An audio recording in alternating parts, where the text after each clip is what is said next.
The Sportswoman of the Year in 2009, Christie Rampone. Thank you very much for joining. This is Scott, and we have Jeff on with us as well. Hi, Scott and Jeff. Thanks for having me.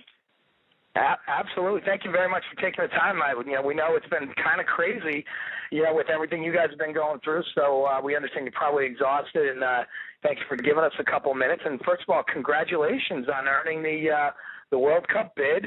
And next summer, you guys must be ecstatic. Yes, it's very exciting, especially the way we ended it was awesome. It's not actually the way we wanted to go through the qualifying, but we got the bid, and we had the draw today, and it's very exciting. That's awesome, Christie. That is fantastic. We're so pumped up for you. Long time no speak, and we're not going to hide it. We talked earlier about personal connections of friends. It's great to talk to you. It's great to have you on, and nice to catch up. Sorry we had to do it this way, but we really appreciate you coming on and giving us some time. We're going to introduce you in a way here as well. I want everybody to understand the athlete we're talking about too, not just the soccer player. So if you can, I don't know how many people out there that are listening, and we had a lot of people and a lot of hits out there through Facebook and Twitter and everything else that know your story in going to Monmouth University to play basketball, and just how you found the soccer team, or you were able to transition from soccer to, or from basketball to soccer. How exactly did that go down?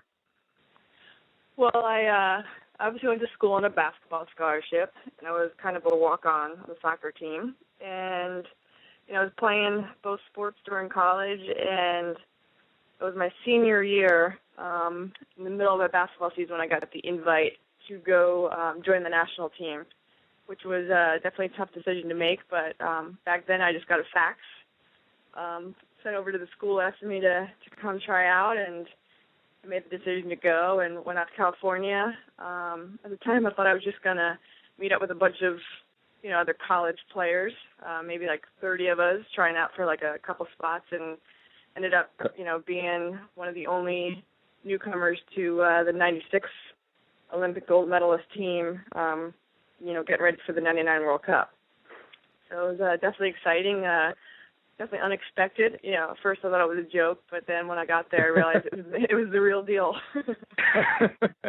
It's awesome to me to hear how somebody was able to transition from basketball, playing then soccer, just kind of walking on, getting noticed enough to get invited out there. And I remember when you came back from your knee injury, and anybody that doesn't know, Christie came back from just an awful knee injury and worked really hard to the point where, I think it was 2004, Christie, they tabbed you as the fastest woman in the Olympics during those Olympics for the soccer players. Is that correct? That's correct, yes. Wow. So, I know. So you were faster than some of your teammates, like, as everybody's heard of, Mia Hamm and Julie Foudy and all of them? Yes. And, shockingly, coming back from knee surgery, too, I ended up, becoming faster. My times were faster after rehab and everything, so it was crazy. Medically enhanced. Yes.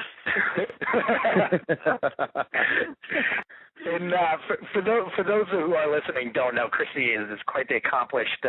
It's like Jeff was saying. What a story! Going out there and basically starting college with a basketball scholarship and walking on to soccer, and then making it basically a career.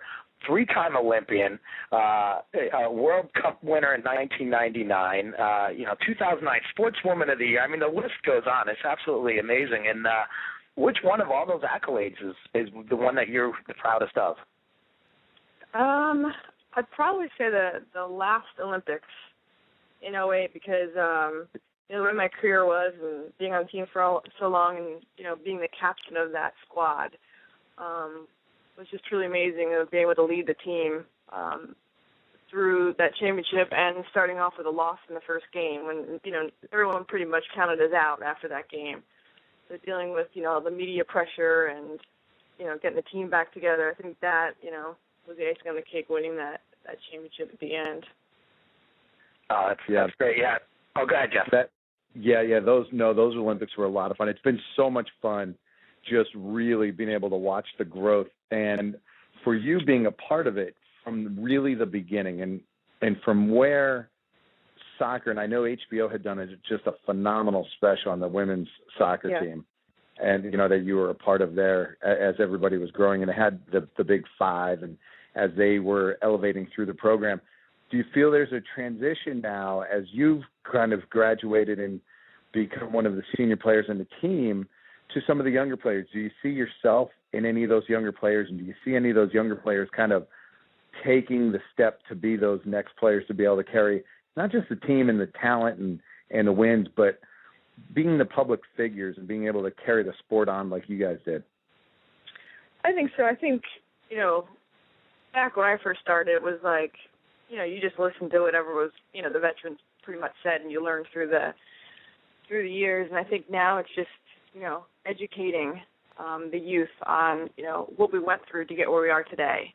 Because, sometimes they don't understand the team had to go through 2 strikes and, constant, right.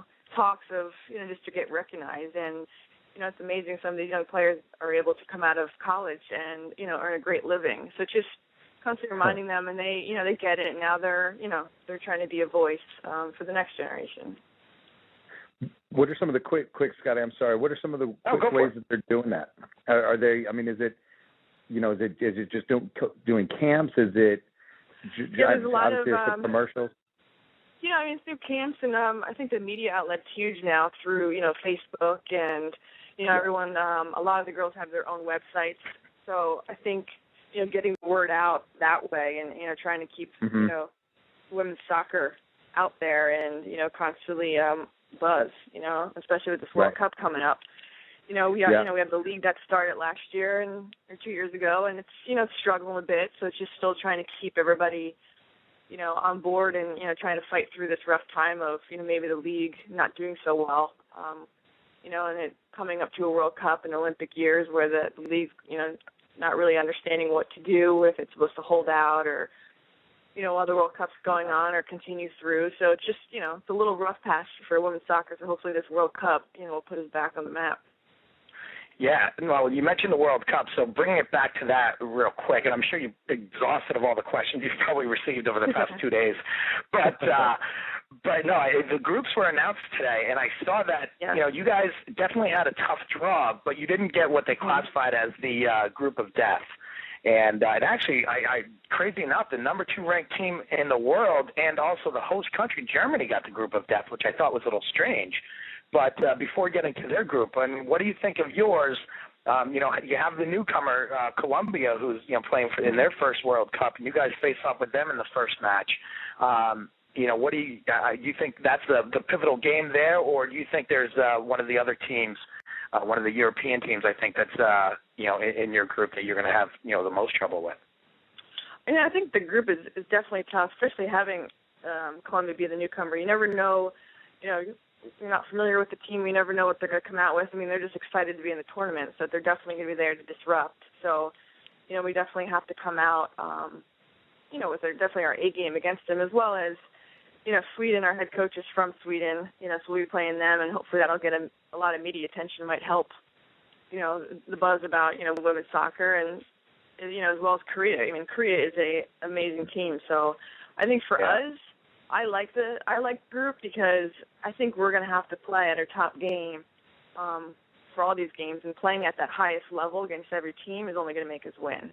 I think, maybe having a team that you might have to play, less against, or may not put your full strength up, can tend to rattle the team a little bit. So I think the pressure's good for us. And you're going to definitely see a different U.S. team coming into these Germany games. Yeah, right. and actually, I was going to ask that real quick, Jeff. I'm sorry. I was going to ask since '99, obviously every World Cup and every Olympics coming in, the U.S. Has been one of the favorites, one of the top teams in the world, and you guys seem to be going through a little bit of a transition period, and you struggled a little bit in the qualifying rounds and obviously had to go about it in an unorthodox manner.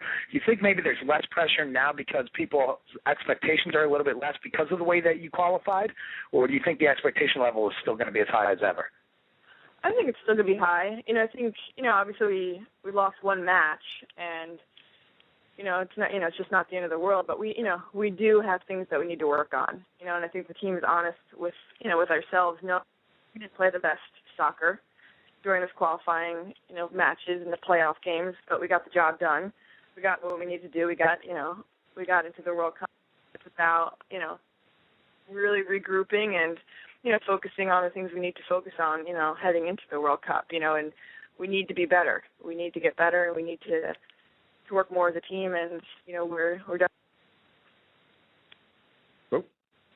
Oh, did we lose her? Hello? Christie, yeah, sounded like we lost you for a second. Sorry about that. Sorry. I don't know where. Nope. You were going yeah. on. You were just talking about some of the teams and how you guys like the challenge and elevate, and you like your group and moving forward. Then one of the questions I was going to ask, Scott was bringing up the groups, and one of the things that I always like to watch and listen to are when players such as yourself, when you've been around and played so many different players.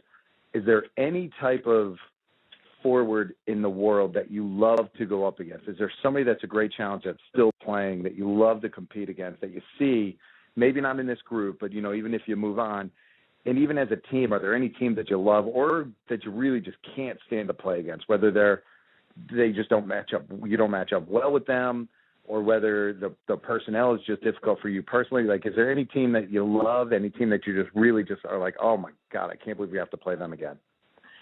No, I mean, for me personally, I love playing against Brazil and playing against Marta. Okay. I mean, she's the best player in the world, and it's a huge challenge for me, and that's, those are the teams that you want to play against, want to beat, because the win is that much more special. It's just when you're playing the best, and you want to play the best, always in the end. And, I think, hopefully it'll come to where we get to, play against Germany. There's nothing better than playing against the home crowd. And dealing with that, the pressure of, that 12th man, with the fans. So, yes, they're a very good team. They have a lot of pressure on them, but, it's not going to be easy to play against them. It's not one of my favorite teams to play against. To be honest, they're very, strong and, and work well as a team, but I think it would be amazing to get the chance to play them on their home soil. A huge cup at the end. So in this large audience on the Wingman shot, did we just hear a guarantee that you're going to get to the finals to play Germany? That's what I'm saying.